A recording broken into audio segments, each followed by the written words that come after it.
Hello again, wrestling fans. Adam Parsons here with the Hustler Rip Rogers on the far end, and in the middle, world-renowned photographer Scott Romer. We're talking about the WWA, the Indianapolis territory. This is going to be completely off the cuff, one take, one shoot. Anything goes, anything can be said. First, I want to start off with this was the Jim Barnett territory until what, about 64? That's correct. Then he leaves. What was the reason why? I've always heard rumors that it had tied the University of Kentucky. The Thin 30. Yeah, the Thin 30. Is there That any, was the book, The Thin 30. is there any confirmation that that's why he left the United States at that time? What the hell, right?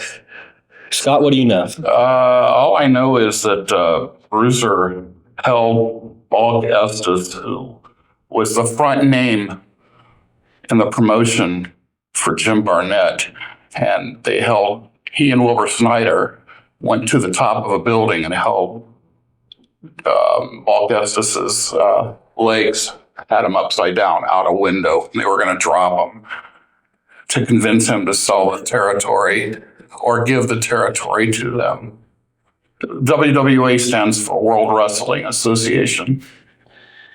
So this is, people always talk about back then the territories were kind of like the mafia. Yeah. Yeah. Everybody was a criminal a little bit. Just boys have fun.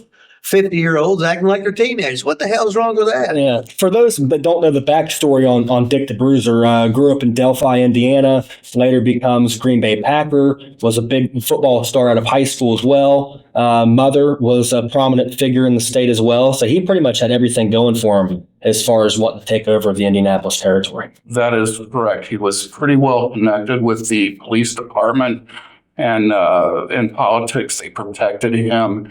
Kept the promotion under the guise of Wilbur Snyder and Dick the Bruiser. So 64, they end up taking Indianapolis. In 65, they end up taking Chicago from Fred Kohler. Fred Kohler ran Marigold Arena, was on the Dumont Network throughout the 50s. A lot of black and white footage that you see, anything that Wrestling Legends Network does, a lot of that stuff is from the Fred Kohler promotion. He was a big-time promoter in the 60s. I mean, humongous. Chicago wrestling. Yeah, Chicago wrestling. If you were anyone, you were going to go wrestle in Chicago and be on national television. Him and was it him and Vern Gagne bought that up They together? ended up being partners. And then about 66, I know Bruiser and Gagne started to work together. There's another guy in this when you talk about Wilbur Snyder. What's the backstory on Wilbur Snyder? How did him and Bruiser come together? Did he ever tell you? I never really heard that, but Wilbur was from Van Nuys, California, and worked on the Chicago wrestling shows with Bruiser.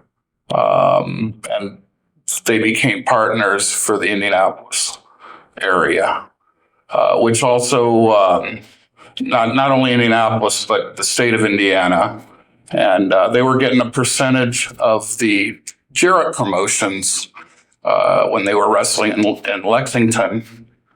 So that went on for a while. Louisville and Evansville. Yeah, Louisville and Bruiser Evansville. had that, and then, That went on until Jarrett decided not to pay anymore. So there's another guy there. He's kind of overlooked when people talk about the greatest commentators of all time. Every territory had a guy who was a familiar face. And Chattanooga, when you were working there for Goulas, had Harry Thornton because he was prominent in the area. I wouldn't necessarily call him a good announcer. But Sam Mineker was really almost like the glue. There was a guy before Sam, but when Sam came in, it kind of seemed like he made everything fit a lot better for Bruiser. Well, the guy that started with Bruiser was... Chuck Marlowe. Chuck Marlowe. And then Marlowe started doing the Indiana basketball and Indiana sports and gave up commentating for the Bruiser and Snyder organization. Then they brought in from El Paso, Texas, Sam Mineker, the ring announcer. Sam also ring announced in Australia and for Stu Hart's promotion. Okay. And there's an old story about Mineker stealing Stu Hart's plane, which is legend in the business. So Sam worked it up until about 1982 when he was fired I had heard that he was stealing money from the gate. And then they brought in my friend, my grade school buddy, David McLean, who became the general manager of Championship Wrestling Incorporated. And David later went on to promote and start up Glow, Gorgeous Ladies of Wrestling, and then it was WOW, and then they've recently started up too with Jeannie Buss, the owner of the Los Angeles Lakers, as the executive producer, and they're on TV, nationally syndicated. So what's the story with Miniker and the plane? What is the whole story of this?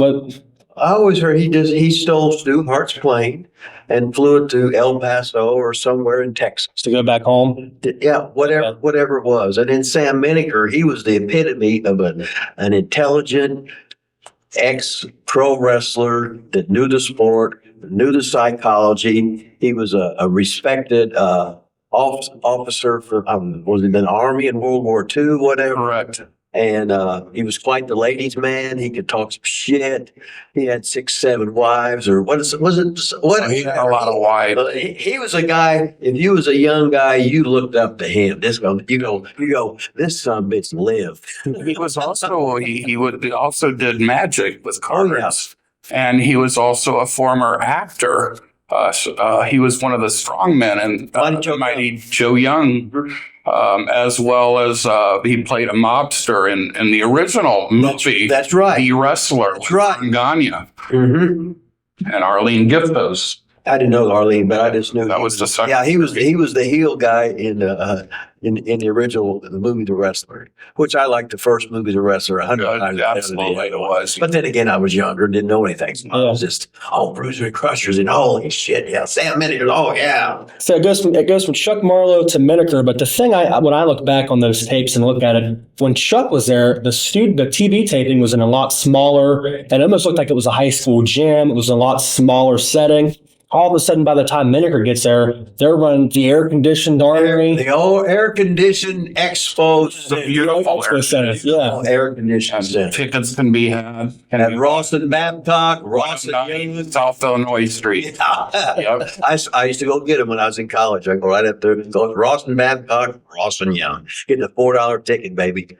It just seemed such a much bigger spectacle than what it was when it was in the small gym, but it still felt like it didn't feel minor league. It felt very major league, but it felt like you really knew those guys. Sam did a very good job of making it very friendly. You felt like you knew Sam, kind of like Lance Russell Memphis. You felt like you really knew that guy, and he made it very, very personable to be there. What was the first time that you both remember seeing wrestling as kids? What would it have been? Would it have been Bruiser? It would have been Bruiser's promotion. It would have been black and white when it was on Channel 4. And we lived north side Indianapolis, and you had rabbit ear antennas. And the first time I ever saw it on TV, I was probably 5 or 6, I saw adults yelling at each other the same way I would be yelled at by my parents. If you do that again, we're going to smack you. And I thought that's how parents talk to their kids. But I saw that on TV with adults doing it, and I immediately fell in love with it because it just reminded me so much of what I had to go through at home.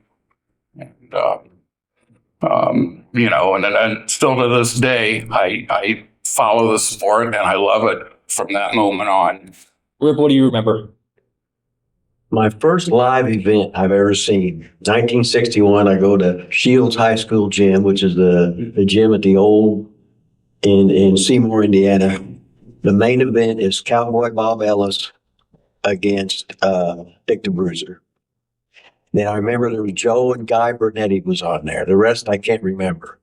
I just know my grandpa took me there and I could not believe it because I'd seen Bruiser on TV and I was scared to death because he was the bad guy. And he'd jump off the top rope, hit him with the knee drop, and he'd just leave his knee under the throat and everything. And he had to, with the voice and everything. I was scared to death of him. That was awesome. So there's a guy that gets to start there working for Bruiser, basically kind of worked his way up, almost like how you did. Started out as a kid taking pictures, and we'll get to that in a little bit. But Bobby Heenan, Ring jacket. Kind of gets started there, taking ring jackets and works his way up. What are your guys' first memory? Rip, I'll start with you on this question. First time you saw Bobby Heenan on Indianapolis TV? I can't remember what year it was. You just hated Heenan. Everybody hated Heenan. To this day, I still think he's the most hated manager I've ever seen in my life anywhere. They just hated him. Do you remember who was managing? Was it been the Blackjacks? No, it was first the Devils duo. Okay. It was Angelo Poffo and Chris Markov? Yes. Yeah, the Devils duo. That's why we had the Devils duo With Jeff Stewart and Doug Jeff Stewart, Doug Mines in ICW, because it was Angelo said, "Well, let's do the Devils duo thing." Blah blah blah. Scott, is that pretty much the same? You remember him managing the Devils duo? Was the first time you saw him? It was probably when I first got interested and saw it on TV when the station was clear. It would have been the Devils duo, 1966 or so. Yes. Okay. So was he wrestling at that time as well? At that Just point, managing and would occasionally do a gimmick match. He would wrestle somebody like Prince Poland's, or in a tag team with a main eventer as a handicap attraction. gotcha. Two Okay. against one, two people against Then, Bruiser. Like Bruiser and Crusher with Little Bruiser Yeah. against the Blackjack. Yeah. Heenan where they hurt the midget. Oh God, Yeah, that's classic. that was awesome. So there's another guy you just mentioned, the Crusher. I know from speaking with Ole Anderson and Lars Anderson before, boy, they loved the Crusher was their guy. And they liked the Bruiser too, but the Crusher was more so, I guess, probably because he spent more time for Vern and they're Minneapolis guys. They probably saw him more than Bruiser, as Bruiser stayed to himself and worked in Chicago. But what were your guys' memories of the Crusher being there in the 60s? Well, that was a tag team that was so awesome. And two people that looked alike, very similar in facial features. When I saw the Crusher and I knew he was going to team up with Dick the Bruiser, you knew there was going to be mayhem, and you knew that the chances are they were going to have a sellout crowd. Absolutely. Rip, what do you remember about the Crusher? Oh, the Crusher was a great gimmick tag team partner for Dick the Bruiser. Now, this was one of them things that it worked there, but usually you wouldn't have two of the guys with the same similar style that looked a lot, unless you were doing the masked guys with the manager and they were heels.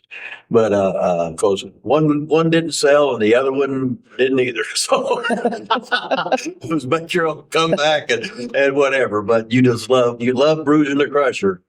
When the Bruiser was a good guy, and then Crusher come in, and to be a kid and a teenager growing up in that era, oh, you just couldn't wait to see him. Because you knew anytime Bruiser hit Bobby Heenan, he was gonna bleed. Yeah. And their entrances, and you would, from the back of the audience, you'd hear a noise that you don't hear anymore. I think the heat when they would walk out, and you could see that. What I'm talking about when it was the Blackjacks and Heenan against Bruiser, Crusher, and Little Bruiser. When they walk out, you could hear the commotion of the wrestling as they got closer to the music. Right, as they got closer to the ring, it exploded louder and louder. It was so awesome. Yeah, and I could watch that match every day and not get sick of it. Bruiser and Crusher, Little Bruiser against the Blackjacks and Bobby Heenan. Yeah, that was another cool thing I liked about the TV presentation when it was in the expo hall, is that it felt like sport. It felt like you were watching Monday Night Football. It felt like it felt live. It felt raw. Even being a little kid and watching on VCR, and it was 30 years before. Whenever I felt like there was an energy in that building. There was an atmosphere in that building. Those people really bought what they were portraying because of all these larger than life characters. You had the Blackjacks, you had Heenan, Bruiser, Crusher, and another guy I want to hit on is Moose Cholak. He was a larger than life guy that brought a lot of an atmosphere and a spectacle to it. And he was a fan favorite. And when he worked for Kohler in his younger days, he moved a lot better. He was a big time heel there in Chicago. But then in Indianapolis, he kind of became a fan favorite. What are your guys' memories of Moose? Well, I wrestled Moose, and I did take the L squash. So Moose was very stiff in the ring, but he was game. Moose, a fan favorite. I idolized him as as a kid. And, I went to his funeral, and there were, nobody was there. Now, I'm not sure about the wake, but the actual funeral that I was at, it was just his wife and son, and I showed up, and maybe 2 or 3 other people, and that was it. So that was very sad what I saw. And but Moose and his El Squacho, and the moose that he used to wear on his head, Alexander was his name. Just the Moose getting into the ring with Alexander, and Alexander must have weighed 250 pounds. So Moose was very agile in the 60s and 70s. In the 80s, he gained a lot of weight, slowed down, should have been out of the business 10 years earlier. But I am proud to say that I got to wrestle him myself, even on TV. Yeah, I mean, you watch him back in the days of black and white, and he was a monster. He was humongous. He was agile, very good athlete. There was another big guy you mentioned earlier, so it was the first live card that you saw. Cowboy Bob Ellis was a guy that would come in and out of Indianapolis. And, Bruiser's number 1, and then Bob Ellis would have been the number 2 guy, right? He was probably the second baby face there in line. He had a great feud there with Ox Baker at one point there in Indianapolis. What are your memories, Rip, of Cowboy Bob Ellis? I remember going to Bedford, Indiana, sat in the front row, and he told the guys at ringside I was his kid. So I was Mark Ellis that night. Oh, yeah. Awesome. Cowboy Bob Ellis, he had the same match, did the Bulldog headlock, the Cowboy Bob, the extended forearm off the rope and everything. Always a gentleman, had the big white hat and everything. Yeah. And it was Ox Baker that defeated Cowboy Bob Ellis for the WWA Heavyweight Championship. Yeah. Back in 75, I think. Well, we're on the subject of Ox. Ox is someone that I got to know a little bit when I was a kid. Actually, the first DVD that we ever produced, Ox Baker was the host on it with my dad. Ox was a great guy. If you were going to pick a villain in professional wrestling and what he was going to look like, it would have been Ox Baker. And talk like. But then you get in the locker room, and I don't know if there's ever been a nicer guy, always playing cribbage or the Rubik's Cube. Yes. I mean, just an absolute character. Which it seems like this promotion had a lot of those over-the-top characters like that. But, Scott, what do you remember about Ox Baker? Well, again, he was the WWA champion. Now, I used to hang around Ox Baker like best friends, and I took him to my high school for show and tell.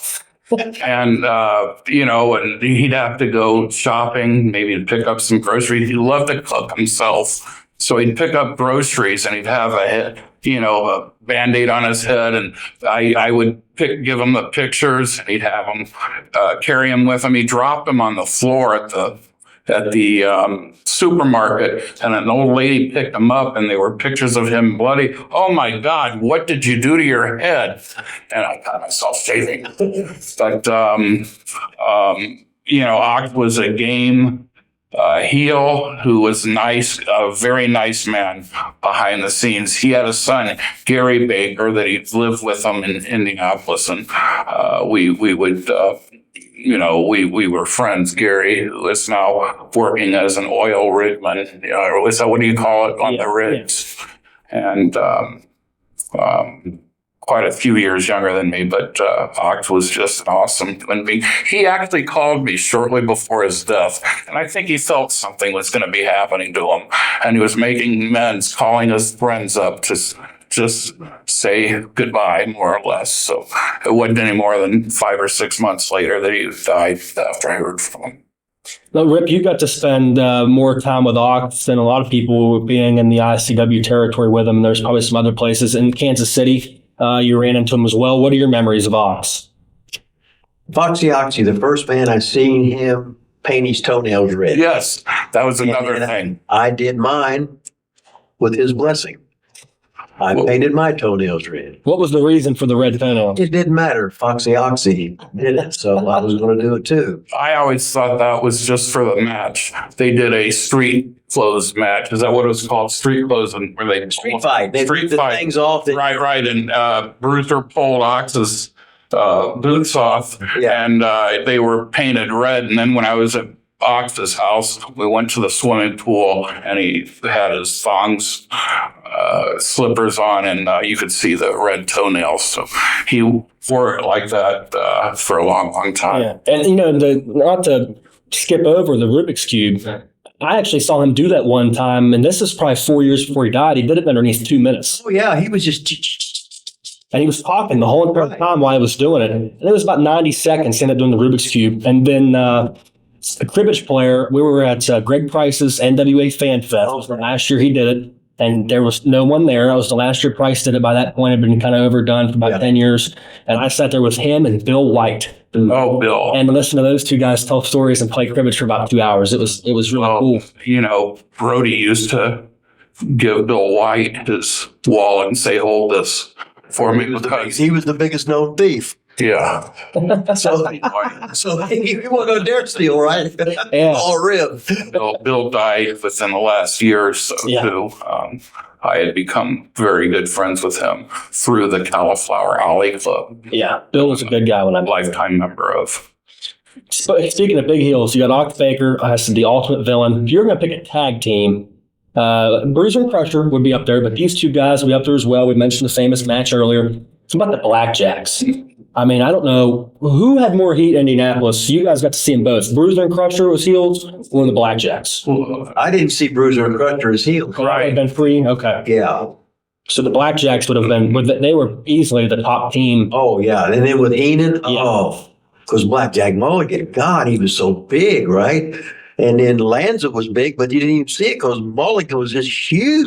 Mm-hmm. And then you hated Heenan. Oh, my God. Heenan walked out there. It's potential riot every night.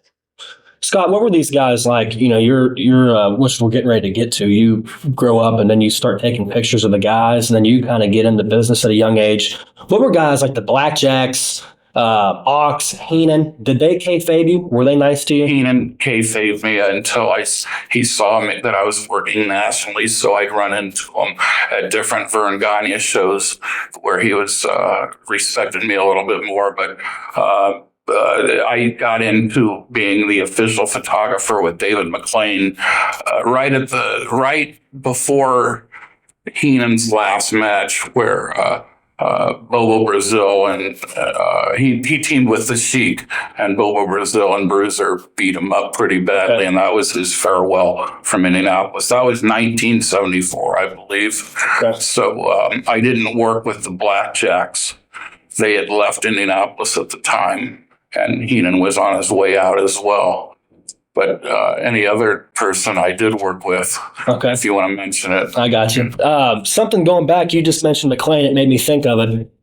You were a kid going to school with David McLean, and you got your big Valiant Brothers fans, and you ended up actually putting on a show at your grade school. Can you tell us that story when Sam Menaker showed up? We did an assembly where the students were the pro wrestlers, and we practiced, and we had built a cheap makeshift ring with elastic as the ropes. So when we ran into the ropes, we'd stop. So because it would stretch like your underwear would stretch. And we did a show at Orchard, used fake blood.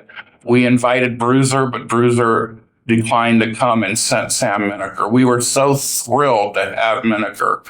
And at the end, we choked Menaker with the rope. And he sold it a little bit, but he came back to our dressing room when the show was over and said that we were a disgrace to wrestling. Bobby Heenan's head will never be the same. But then he brought McLean. He privately and told David McLean, that was really a great promotion. You're going to be somebody someday in the wrestling business. And David is a big time promoter for women's wrestling, Women of Wrestling in California. So you just hinted on the Sheik. It brings me, you talk about villains. Sheik's run Detroit. Bruiser tries to go into Detroit. Now he's already got Indianapolis. Then he gets Chicago. Now he's trying to take Detroit from the Sheik. Neither one of you probably would have been able to go to any of those shows at the time. But what was the talk like, fans in the magazines, of this gigantic war? Basically, the NWA against Bruiser. Yeah.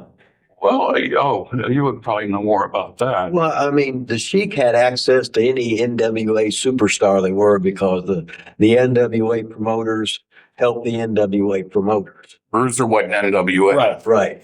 And that's like for years and years and years, Vince McMahon Sr., even though he ran the WWF, he was still a member of the NWA promoters. He would go to the meetings and whatever because he handled Andre's bookings as far as like if he'd come in to work a week for Nick Goulas, which I got to drive Andre around in an empty van and listen to him fart and him drink beer and everything. Things never changed. Right. I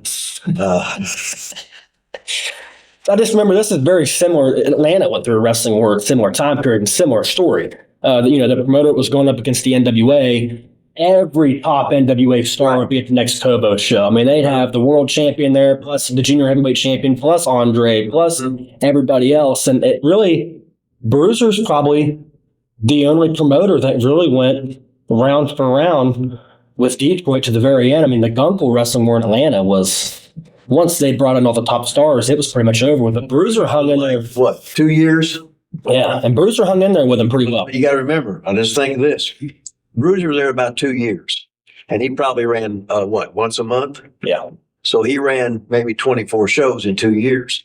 But in Atlanta, they went week to week. Yeah. So they were doing, each group was doing 52 times a year. And you got the population of Detroit this much, but you got the population of Atlanta this much. So they were having more shows with less population. Yeah. In Atlanta. Do you think if the main ingredient of Bruiser being able to kind of last just as long was just that connection with Vern, being able to get all those top guys, AWA guys, to come in there and kind of help him out in Detroit? Well, Vern didn't have TV there. Okay, there was no TV in Detroit for Vern. I just assumed he covered that area. Okay. I think they used WWA tapes, didn't they?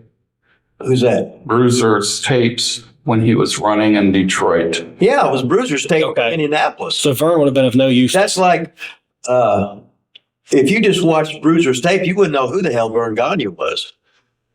I think Vern come in one time or whatever in all the years that I watched it, heard about it, or whatever. I don't think I remember Vern ever working in Indianapolis. So I think he was separate, with that, where Bruiser was always on. He always had his tape on the Chicago tape, right? He had a half hour with Bob Luce as a host. Okay. And there was an hour of All-Star Championship Wrestling with Vern Gagne. Okay, so that's why they was co-promoters.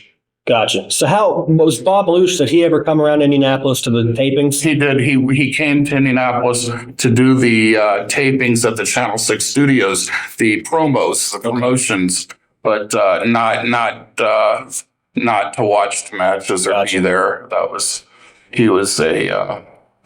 a gimmick that he was owned or was the main promoter. He was an interesting character. I worked for him, and he's in my book as well. And we would just come up with anything, and he'd air it, and it was kind of corny, but also gave me some really good exposure. He was kind of like the Harry Thornton of Chicago.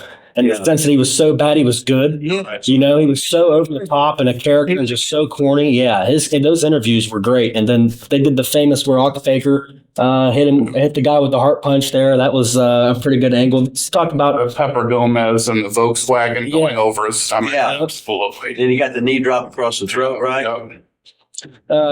Another heel here, the villain, ultimate villain in some ways, didn't necessarily have the body that he looked like he was a threat, but was a great wrestler. Before it was the Big 12, it was the Big 8. I believe he was a wrestler in Nebraska. What's your guys' memories of Baron von Raschke? Well, he was the claw. That's all they need to know. Yeah. That was awesome. And he, 1969, 1970 was when he first started working with Bruiser. They gave him the belt, and he was an awesome heel. And again, we were talking about how nice Oxbaker is outside of it, and Baron von Raschke is a super good guy as well. Alternate on the Olympic team. Yeah. Yes. A very good amateur wrestler. Just didn't appear No. physically. Right. He doesn't pass the eyeball test. Right, he does not. Yeah, we were talking a couple days ago about how in territory wrestling there's different versions of the Assassins, different versions of the Spoiler, the Math Superstar, Mr. Olympia. No matter what it was, someone has copied it, used it over and over again. Portland had Fidel Sierra was their Assassins. In Atlanta, it was Jody Hamilton. In Memphis, it was Don Bass and Roger Smith. Bruiser had his own Assassins. Guy Mitchell, which Guy Mitchell could be with Ben Justice as a tag team and be a good guy, and they were on top in Chicago and Indianapolis. Or he would go with, was it Joe Tommaso was the other assassin, and they were the Assassins as well. Guy Mitchell, very versatile guy, and then later goes on to have another change as a Valiant and becomes a Valiant. Yeah. So, I mean, how much... And a Mass Strangler, too. And the Mass Strangle. How many Mass Stranglers were? Was Carl? There was Hill, the guy who was talking about his real name was John Hill. John Hill. And then let's see, who else was in there? I know About- you're at talking least about it. at least There were some jabronis that were. Well, Bobby Van with the hangman. Bobby Van. yes, Was Bobby Bobby Van. Van. He was a strangler Yeah, too. I guess when somebody wasn't. There was one other guy too that did it a few times. But Carl, when he was a strangler, Bruiser's kid, that's the hardest I've ever been hit in the ring. And he was wrestling as the Strangler when he was out of prison. Okay. So Bruiser got him a job. And Alexis Murdoch was the hardest I'd ever been kicked in my life in the chest. And he was just beating the shit out of me. But I had to have been so rotten. What Guy Mitchell, don't want to necessarily hit on it, just kind of gave that background of how versatile he was, but the Valiant brothers there was a Mount Rushmore of Indianapolis wrestling. You'd have to have the Valiant brothers, Absolutely. Bruiser and Crusher, Heenan, Miniker, the Blackjacks. What are your guys, Rip, I'll start with you on that. What's your memories of the Valiant brothers being on TV? Well, let's just say I was a member of the Handsome Jimmy Valiant fan club. Okay. When I had Mary Lee Nightstill was her name. It was the secretary or whatever. And I had the Handsome Jimmy Valiant fan club card I kept in my billfold. And there's an old tape, one of the old black and white on WWA of Jimmy Valiant wrestling as Jay Vallon. Okay, yeah. Jim Vallon, baby. Yeah, Jim Vallon, right. Right. But I can remember Handsome Jimmy Valiant and his sayings. I'm the woman's pet, the men's regret. And these slogans were done before he brought his brother, his kayfabe brother in, Johnny Valiant. John L. Sullivan was his real name. Yeah. But he was a tremendous leader. And again, he was another sweetheart. And to this day, I'm very good friends with Jimmy. He's still making the occasional autograph, headlocking kids for Right. $20 a picture. And got out of it just before his 80th birthday. Yeah. Pretty incredible career. Right. I remember Handsome Jimmy. He would do the Polaroid with Handsome Jimmy. He'd have the guy here. He'd grab you. And then the guy take the picture. He didn't even want it, right? Hey, at $20. Yeah. We'll start out at $5. But then Yeah, the years went. He always had a driver too, you know. I was a driver for a while. Right. Oh, yeah. We'd work in Indianapolis. I worked at Hoffmeister's gym. He'd come in after swap and spit with, what was her name? What was her name? The girlfriend who he was married to, Big Mama. Yeah. Big Mama. And then he'd come in, do one set of everything, partial reps. Then we drive to Louisville. Then we'd spend the night, work Evansville, and drive back. And being an international wrestling photographer, I would run into Jimmy in different territories, and I saw his body change in size. He had hepatitis, and earlier on, he was doing drugs, and it caught up with him, and he lost all kinds of weight, and was able to get healthy again, but he still stayed thin. Yeah. I got to go to his house in Niles, Illinois. a graduate of Hammond High School. And he had the big garage all fixed up with nothing but Handsome Jimmy pictures. Everything was shellac with stuff out of the magazines of Handsome The Jimmy. museum now, it's called the museum. And he is actually from Hammond, Indiana. Yeah. And now he's got a school there in Shawsville, Virginia, where he still lives. There's a museum there. He had been trying to sell the house, if I'm not mistaken. I don't know if they sold it or not. But He he's got got Angel now, though. a lovely wife, Angel, and she's by his side. And they're lovely. It used to be, that was Felicia LeMay. That was her name. Felicia. Angel thing was that? I didn't. No. Felicia was the girl, Oh, the Jack the Ripper, the stripper. No, the one that take us to the gym, whatever. Big. And me and Handsome Jimmy would get into when he get his Marcus. I remember Marcus. He'd go, Marcus, what's happening in the world? This is when Saturday Night Fever was on. He had all the new trunks to the Carl and Hildegard stuff on his trunks. One of them said Night Fever. One said Lay Down Sally. He goes, what's happening? What's the song? So I'd be telling him. So he didn't get the Carl and Hildegard stuff. What Bruiser kind of had the kibosh as far as anybody else coming in there and promoting Indiana. You ran some shows towards the end of that in Indiana. Did you run into any problems with your promoting any time there? Was Bruiser ever a problem? Well, I had to get a promoter's license. So, see, ICW, we had TV in Louisville, we had TV in Lexington. Because Southern Indiana, we were on TV. Then we had 4 TVs in Illinois. But just getting the Indiana thing, it was hard to get in there because Bruiser didn't want any competition. Right. But we was just wanting to run where our TV was at. But he just wanted to be king of the hill. Yeah. That's all it was. So as it gets towards that point, you're starting to promoting there. You're a photographer there for him. You end up probably, I would say, getting to spend more time around Bruiser than almost anybody. Anybody in the world. You Yeah. end up marrying his daughter. Yes. You live next door to him. Yeah. How did the daughter come in? Was she around at the matches? How did you get around to meeting his daughter? Well, I knew her because I was Bruiser's personal photographer, me and David McLean. But she was married to wrestler Spike Huber, who was sort of making a big and had just gotten a job with WWE wrestling as a tag partner with Brian Blair. And he left Michelle for another woman who was very popular in the Memphis area, and married her. And when he left, she called me, that no good asshole, and came over to my place. We went out. She had Bruiser's car. It was a Mercedes 450 SL, gave me the keys, moved over to the passenger seat, and had me drive her to the shopping mall. That should have been my warning because she loved to shop. And that was really the end of my marriage was, all the credit cards that I didn't know about that were maxed up. She was a wonderful person, a wonderful mother, but just like somebody with a drinking problem, she had a spending problem and went through 3 husbands because of it. But she married Spike Huber, her first husband, as the 4th husband, and they have been married ever since. And that's a story in itself, how they got back together. I could talk to you about it now or at a later date.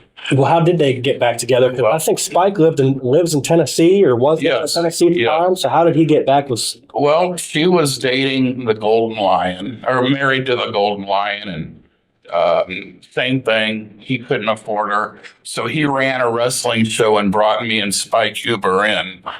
And Tim Golden Lion has a bulldog by the name of Bruiser, and Michelle led Bruiser into the ring while I managed Spike Huber and Golden Lion. And they were working as a team called Bruiser and Crusher. It was 20-something years later. And somehow or another, we ended up getting knocked out, me and Spike, or she left with him. Anyhow, she left with him during the match. The finale of the match, they went back to Tennessee, and she never came back to Indianapolis, and she divorced. number 3 and remarried Spike. Wow. And they are lovely people.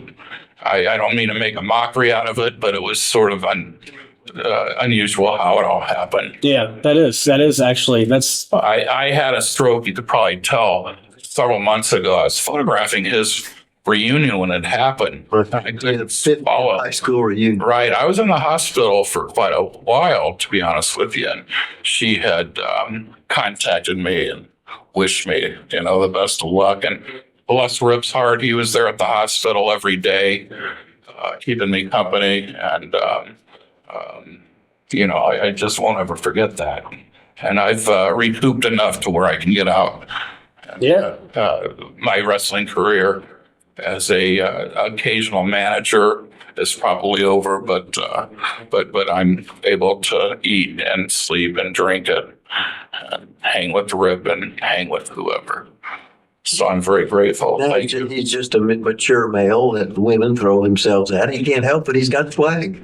What can you say? All right. He just happens to have a book on him. That's right. He just happens to be the only photographer ever to work for the NWA and WWF at the same time. It's called When It Was. And one thing I didn't mention to either one of you, I am the only person in wrestling in the entire business that got away with working with WWF before it was WWE and all the other independent organization, and wrestle for Dick the Bruiser, or managed for Dick the Bruiser during the same time period, during the invasion of WWF taking over all the different territories when it was very taboo. I was still allowed to shoot at ringside with their own photographer, Steve Taylor, WWF's ringside photographer, and all the different organizations that were still around at the time. So that was something unheard of, because you could only work with one, but I worked with them all. That's why you're the legend. That's it. That's why it's over. Fans, that's it for us. We will be covering at a later date the later days of the WWA into Bruiser Bedlam with Scott Romer in depth. But that's it for this roundtable discussion here today. For the hustler Rip Rogers, for the world-renowned photographer Scott Romer, I'm Adam Parsons. Thanks so long.